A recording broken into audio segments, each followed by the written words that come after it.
ये बताओ आंवले का गुण क्या है? आंवला इस धरती की सारी औषधियों में सर्वश्रेष्ठ औषधि आंवला है। इस धरती पर जितनी औषधि होती हैं, जितनी औषधियों का राजा कौन है? आंवला। इसलिए देखिए, दुनिया को आज पता चला कि आंवला प्रोटीन से भरा पड़ा है। आंवला में इतने सारे तत्व हैं, इतनी शक्ति है, आज पता चला। आजकल लोग आंवला की कैंडी खा रहे हैं, मुरब्बा खा रहे हैं, आंवले का अचार खा रहे हैं, आंवले के बने पदार्थ खा रहे हैं। लेकिन हमारे यहाँ जब साइंस वाइंस कुछ भी नहीं जानते थे लोग, तब सामान्य गांव की अनपढ़ अंगूठा छाप महिलाएं जाके आंवले की पूजा करती। हम किसकी पूजा करते हैं? पेड़ पौधों की। और आंवले का पेड़ औषधि से, उसमें भगवान का वास है आंवले में। ये तो हमारी मान्यता है, आध्यात्मिकता है हमारी, भाव है हमारा। लेकिन सामान्य यदि आप आध्यात्म को नहीं जानना चाहते और केवल साइंस को जानते हैं, तो साइंस के अकॉर्डिंग भी मैं आपको समझा रहा हूं कि आंवला सबसे गुणकारी है। और आंवले का सीजन अब है। आंवले को खाने से नाना प्रकार की बीमारियां दूर हो जाती हैं। आपने सुना होगा च्यवनप्राश, सुना है? च्यवनप्राश में क्या होता है? अधिक मात्रा में किसी भी कंपनी का च्यवनप्राश उठाइए आप, बिना आंवले के च्यवनप्राश बन ही नहीं सकता। यदि आंवले में च्यवनप्राश नहीं है, सॉरी च्यवनप्राश में आंवला नहीं है, तो फिर वो च्यवनप्राश है ही नहीं। और च्यवनप्राश को ध्यान से देखना, उसमें लिखा रहता है कि ये 10 साल उम्र आपकी घटाता है। क्या मतलब है? मतलब आप 50 के हो गए हैं तो आप 40 के लगेंगे। यदि आप एक आंवला, लिख लो मेरी बात, यदि आप एक आंवला रोज खाते हैं सुबह, हम रोज आंवले का रस पीते हैं, पता है आपको? कई बार हम बता चुके हैं। इसलिए हम अपनी आप बीती अपनी घटनाएं आपको इसलिए बताते हैं कि जो अच्छा लगे वो आप ग्रहण करना, क्योंकि पहले मैं फॉलो करता हूं फिर आप तो को बताता हूं। मैं रोज आंवले का जूस पीता हूं, आंवले का रस, और मैं आंवले का अचार ज़्यादा खाना पसंद करता हूँ। मैं कोई अचार नहीं खाता ज़्यादा, पर आंवले का अचार ज़रूर खाता हूँ। और आंवले का जब तक सीज़न रहेगा तो हर 5 दिन में या हर 10 दिन में मैं बोलूँगा कि आंवले का अचार ताज़ा ताज़ा रखो। ऐसा रखो कि 10 दिन में ख़त्म हो जाए। 10 दिन बाद फिर जब आंवले का सीज़न ख़त्म होने लगता है तब फाइनल रखवा लेते हैं कि भाई 2-4 महीना 6 महीना चलेगा। पर जब तक आंवला का सीज़न है, डट के आंवले का जूस पियो। आंवले का जूस पिलाओ इन बच्चों को, बुद्धि विकसित होगी, आंखों में तेजी आएगी, और सारा शरीर में जितना दोष है, शरीर में जितनी कमजोरियां हैं, जितनी चीजों की, आंवले में कितने गुण हैं आप कभी देख लेना। एक गुण से नहीं भरा आंवला, बहुत सारी चीजें हैं आंवले में, क्या क्या बताऊं, सब कुछ है आंवले में। इसलिए आंवले का रस पीना सीखो, आंवला खाना सीखो, आंवले का अचार ज्यादा खाओ। इससे क्या होगा?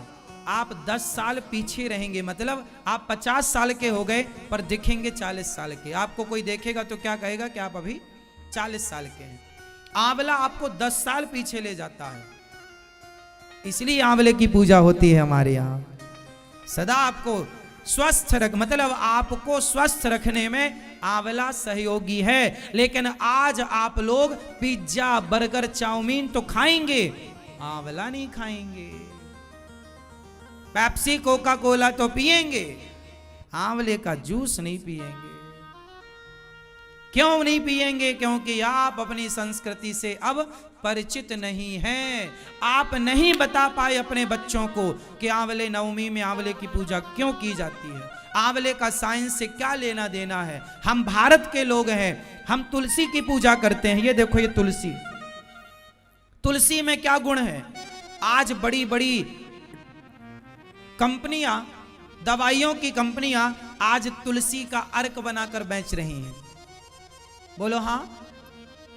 आज दुनिया समझ गई कि तुलसी की क्या महिमा है। और हम भारत के लोग जो अनपढ़ थे, जो मूर्ख थे, जो कुछ नहीं जानते थे, यदि कुछ नहीं जानते थे तो तुलसी का गुण कैसे जान गए, कुछ नहीं जानते थे तो आंवले का गुण कैसे जान गए, कुछ नहीं जानते थे तो पीपल को कैसे जान गए। हमारे यहाँ पीपल की पूजा होती है। चलो भैया बताएंगे पीपल की पूजा क्यों होती है, साइंस क्या है इसके पीछे का, ये बताना है आपको। नहीं, आपने अपने धर्म ग्रंथों को, आपने अपने त्योहारों को, आपने अपने शास्त्रों को साइंस से कनेक्ट नहीं किया, इसलिए आप को लगता है कि शास्त्र तो हमारे कोई साइंटिफिक है ही नहीं, ऐसा आप मानते हैं, जबकि हर चीज साइंटिफिक। पीपल की पूजा क्यों होती है कि नहीं, पहले तो ये बताओ क्यों होती। तुम्हारी अम्मा, तुम्हारी दादी करती है कि नहीं, तो क्या तुम्हारी दादी अनपढ़ है, मूर्ख है क्या? करती है तो कोई तो कारण होगा, तब तो तुम्हारी दादी अम्मा करती है, नानी करती है, मौसी करती है, बुआ करती है, गांव की बूढ़ी मां करती है, कुछ तो होगा। क्यों करती है, क्यों करती है? आजकल के बच्चे क्या बोलते हैं, हमारी अम्मा पागल हो गई, पीपल की पूजा करती है। अरे भैया, पीपल एक ऐसा वृक्ष है जो 24 घंटे ऑक्सीजन देता है। दुनिया को आज पता चला, हमारी दादी अम्मा को पहले ही से पता था, इसलिए ना पीपल में जल चढ़ाती है, इसलिए ना पीपल के पास जाती है। ऑक्सीजन, तुलसी भी ऑक्सीजन 24 घंटे, पीपल भी। और एक वृक्ष की और पूजा होती है हमारे यहाँ, बट वृक्ष, अक्षय तृतीया को होती है। आंवला नवमी को आंवले की और अक्षय तृतीया को बट की पूजा होती है, हाँ या ना? वट की पूजा होती है, तो वट की पूजा भी होती है, कारण है, बहुत सारे कारण हैं। अब आप लोग थोड़ा इन पेड़ पौधों को रिसर्च करना। आज सारी दुनिया बढ़ रही है प्रकृति की ओर के, पेड़ लगाओ, पेड़ लगाओ, पेड़ लगाओ। सारी दुनिया आज जागी कि पेड़ होंगे तो प्रकृति होगी, पेड़ होंगे तो हम होंगे। हमारे यहाँ अनपढ़ दादी अम्मा जानती थी कि पेड़ होंगे तो हम होंगे, इसलिए तुम्हारी अनपढ़ अम्मा पेड़ों की पूजा करती थी, पेड़ों को जल चढ़ाती थी, क्योंकि वो जानती थी कि पेड़ होंगे तो हम होंगे। इसलिए हमारे यहाँ प्रकृति की पूजा हुई। दुनिया में किसी धर्म में पेड़ पौधों की पूजा होती हो तो बताओ? किसी धर्म में, किसी मजहब पंथ में नदियों की, समुद्र की और पहाड़ों की पूजा होती हो तो बताओ? हमारे यहाँ गाय की पूजा होती है, गाय की पूजा होती है। गाय क्यों पूजनीय है? मां है, क्यों? मां के बाद केवल गाय का दूध ऐसा है जो बच्चे को सुपाच्य होता है। मां के बाद यदि मां का दूध नुकसान कर जाए किसी बच्चे को तो केवल गाय का दूध है जो सुपाच्य है। इसलिए देखिए, तुम्हारी अनपढ़ अम्मा, तुम्हारे अनपढ़ पूर्वज कितना कुछ कह के चले। एक बात बताएं, पहले के लोग ना घड़ी नहीं पहनते थे। आज के 50 साल पहले घर में घड़ियां नहीं होती थी। किसी किसी के घर में, कोई 10-20 गांव में, किसी एक गांव में, किसी एक घर में घड़ी, बड़ा आदमी होगा तो ले आता था। हमारे गांव में एक पहली घड़ी आई, मुझे याद है, हमारे गांव में एक घड़ी आई, दीवार घड़ी। हम सब लोग घड़ी देखने गए क्या होती है। हमारी माँ पूछा करे, बेटा जरा देख के आओ, चाचा के यहाँ जाओ, देख के आओ कितना बज गया। उस समय घड़ी देखना नहीं बनता था मेरे से, तो हमसे माँ ये बोला करती थी, बस ये देख के आना कि बड़ा कांटा कहाँ है और छोटा कांटा कहाँ है। तो हम लोग जाके देख के आते थे कि बड़ा कांटा 4 में है और छोटा कांटा 9 में है। बड़ा कांटा ऐसे देखकर आते थे, बड़ा कांटा छोटा कांटा। घड़ी देखने दूसरे के घर जाते थे। अब आप, अच्छा, मैंने अपनी दादी को एक चीज देखी है, मेरी दादी ने मुझे की विद्या सिखाई है। आप लोगों ने शायद सुना हो, पहले के लोग घड़ी देखकर समय नहीं बताते थे, लेकिन पहले के लोगों को क्या समय की जानकारी नहीं थी? थी। तो जब घड़ी नहीं थी तो समय की जानकारी कैसे थी? कौन बताएगा? साइंस के विद्यार्थी बैठे हैं कोई? आप बताएंगे, चश्मा वाले भैया। जब पहले के लोग घड़ी नहीं देखते थे तो समय कैसे बताते थे? आप बताओ। पहले मैंने अपनी दादी को देखा है, ये मेरी दादी एक कोई तिनका खड़ा करती और तिनके को खड़ा करके सूर्य की परछाई देखती कि परछाई कितनी दूर है। एक लकड़ी आप खड़ा रखो, कोई भी एक तिनका खड़ा ऐसे खड़ा करो, तो उसमें सूर्य की परछाई दिखेगी, उस तिनके की परछाई। तो वो परछाई नाप कर बता देती थी कि इतने बजकर इतने मिनट हो गए। फिर आप घड़ी से मिला लो, उनका बताया टाइम परफेक्ट होता था।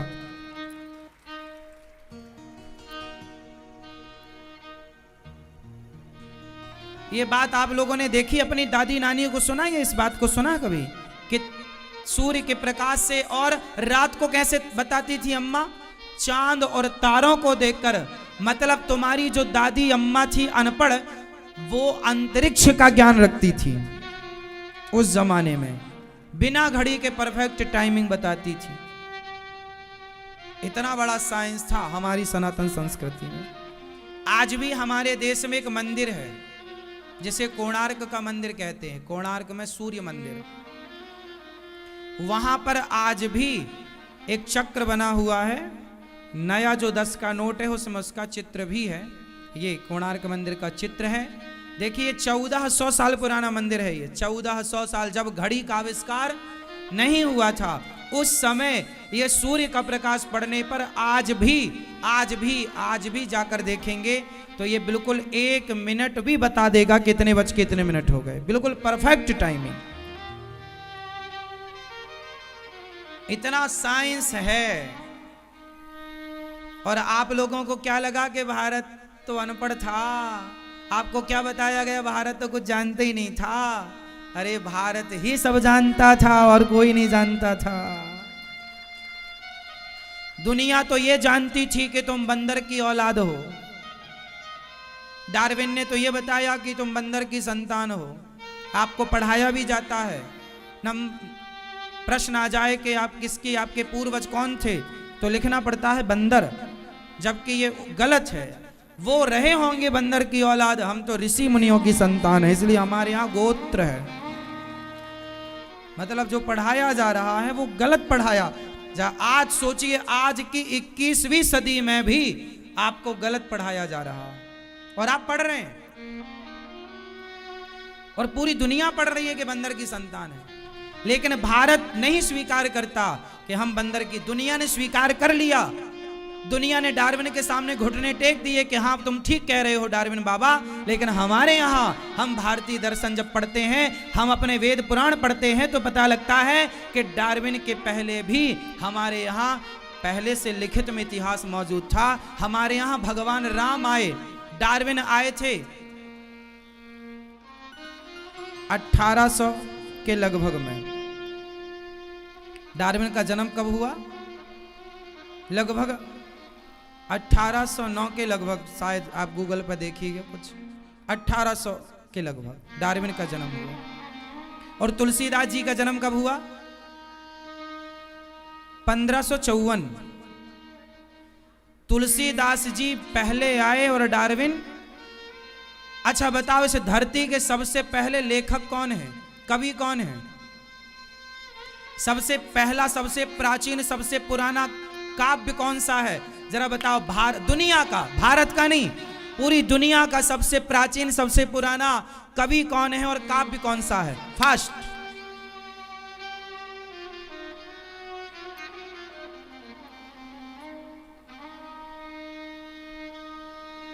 इस धरती के, इस पृथ्वी के सबसे पहले कवि कौन है?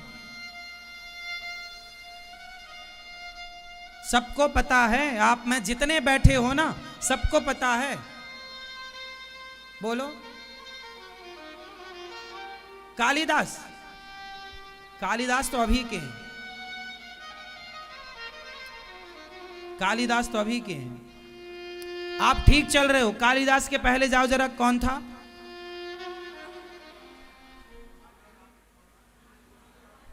हाँ, महर्षि वाल्मीकि जी, जिन्होंने रामायण, सबसे पहला महाकाव्य रामायण, सबसे पहला लिखित में जो ग्रंथ दुनिया को मिला, सबसे भारत का प्राचीन ग्रंथ रामायण है, जिसके लेखक महर्षि वाल्मीकि जी हैं। सबसे पहले, उनके बाद फिर व्यास जी हुए, उनके बाद फिर पुराण प्रकट हुए। वेद तो थे, वेद भगवान की श्वास है, इन्हें लिखने वाला कोई नहीं है, इसलिए वेद तो सदा से हैं। अब सोचिए कि सारी दुनिया, डार्विन तो अभी 1800 में थे भैया, उनसे पहले तो गोस्वामी तुलसीदास जी थे 1554, 15, 16, 17, 18। तुलसीदास जी से 300 साल बाद डार्विन पैदा हुए। लेकिन विडंबना ये देखो कि तुमने डार्विन की बात तो मान ली, पर गोस्वामी तुलसीदास जी और रामायण कब लिखी गई? रामायण त्रेता में लिखी गई थी। और कब लिखी गई? राम जी के जन्म के पहले।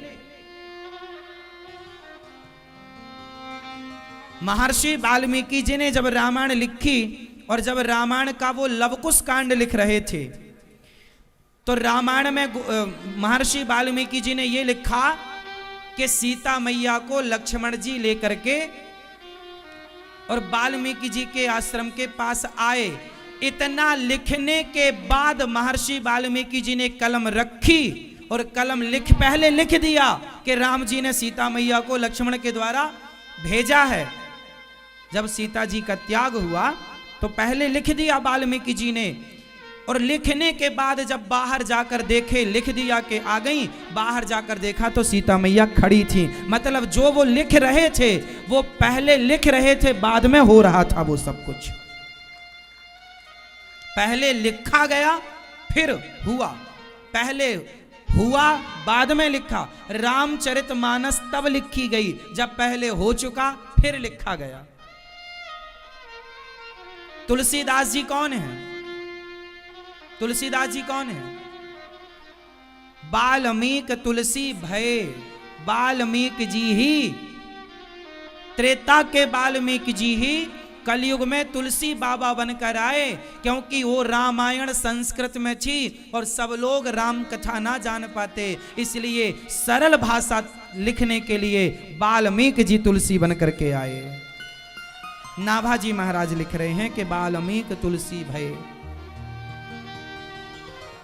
तो अब बताओ, आपके पास इस धरती के सबसे पुराने लेखक मौजूद हैं, जिनका साहित्य आपके पास है, जिनके लिखे काव्य महाग्रंथ आपके पास हो, वो लोग आज बताओ डार्विन से ज्ञान ले रहे हैं। अरे डार्विन की थ्योरी हो या न्यूटन का ज्ञान हो, ये जितना भी तुम पढ़ते हो, कभी वेद पुराण शास्त्रों को पढ़कर देखना, ये सिद्धांत पहले से तुम सनातनियों के पास मौजूद थे।